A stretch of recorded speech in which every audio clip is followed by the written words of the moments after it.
বরিশাল বিআরটিএতে ঘুষ খেয়ে টাকার কুমির হয়ে গেছেন পরিদর্শক সৌরভ। ঘুষের টাকার ভাগ দেন বিআরটিএর ঊর্ধ্বতন কর্মকর্তাদের।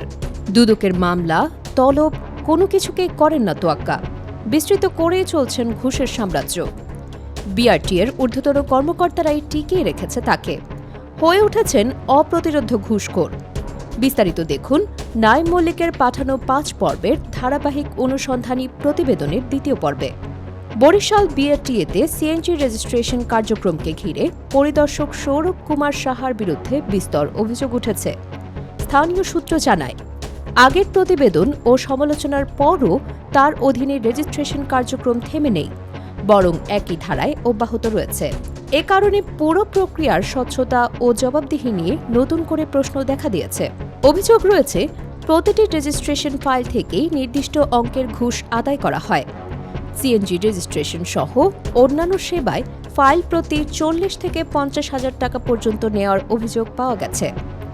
সূত্র জানায়, অনেক ক্ষেত্রেই অনুমোদনের আগেই বিপুল সংখ্যক রেজিস্ট্রেশন সম্পন্ন করা হয়েছে, যার মধ্যে সাম্প্রতিক সময়ে আরও ৫টি সিএনজির অবৈধ রেজিস্ট্রেশনের অভিযোগ সামনে এসেছে। স্থানীয়রা বলছেন, এই অনিয়ম এককভাবে সম্ভব নয়। তাদের দাবি, সৌরভ কুমার সাহার কার্যক্রমের পেছনে বিআরটিএর ঊর্ধ্বতন পর্যায়ের একাংশের প্রত্যক্ষ বা পরোক্ষ মদত রয়েছে। ঘুষের একটি অংশ নিয়মিতভাবে ঊর্ধ্বতন কর্মকর্তাদের কাছে পৌঁছে দেওয়ার অভিযোগ থাকায় তার বিরুদ্ধে কার্যকর কোনো ব্যবস্থা নেওয়া হচ্ছে না বলেও অভিযোগ করেন তারা। সূত্র আরও জানায়, ড্রাইভিং লাইসেন্স, ফিটনেস সনদ ও রেজিস্ট্রেশন এই ৩ খাত থেকে প্রতি মাসে প্রায় ৩০ থেকে ৩৫ লাখ টাকা পর্যন্ত অবৈধ অর্থ আদায়ের তথ্য পাওয়া গেছে।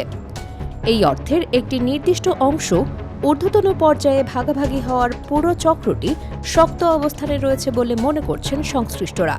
এর আগে অগ্রযাত্রা প্রতিদিন মাল্টিমিডিয়ায় প্রকাশিত অনুসন্ধানে তার বিরুদ্ধে অর্ধশত কোটি টাকার সম্পদের অভিযোগ উঠে আসে। মাত্র ১১ বছরের চাকরি জীবনে তিনি নামে বেনামে বিপুল সম্পদ গড়ে তুলেছেন বলে অভিযোগ রয়েছে। পাশাপাশি তার নিয়ন্ত্রণে একাধিক বাস, প্রাইভেট কার ও সিএনজি রয়েছে এবং আত্মীয় স্বজনের নামে পরিবহন ব্যবসা পরিচালনার অভিযোগও পাওয়া গেছে।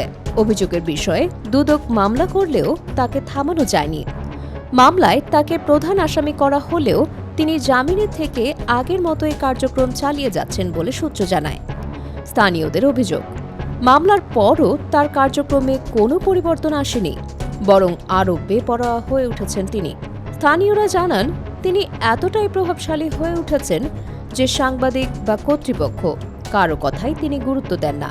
তার বিরুদ্ধে ব্যবস্থা নেওয়ার ক্ষেত্রেও ঊর্ধ্বতন মহলের নীরব ভূমিকা নিয়েও প্রশ্ন তুলেছেন তারা। এই বিষয়ে সৌরভ কুমার সাহার বক্তব্য জানতে যোগাযোগ করা হলে তিনি বলেন, আমার সব কিছু ব্যবস্থা করা আছে, আপনারা নিউজ করে কিছু করতে পারবেন না। পরবর্তী পর্বে থাকছে তার সম্পদের কাগজপত্র, ব্যাংক লেনদেন এবং রাজনৈতিক প্রভাবের নেপথ্যের বিস্তারিত তথ্য। চোখ রাখুন অগ্রযাত্রা প্রতিদিনে। অগ্রযাত্রা প্রতিদিন, নির্ভীক প্রত্যয়ে উজ্জীবিত।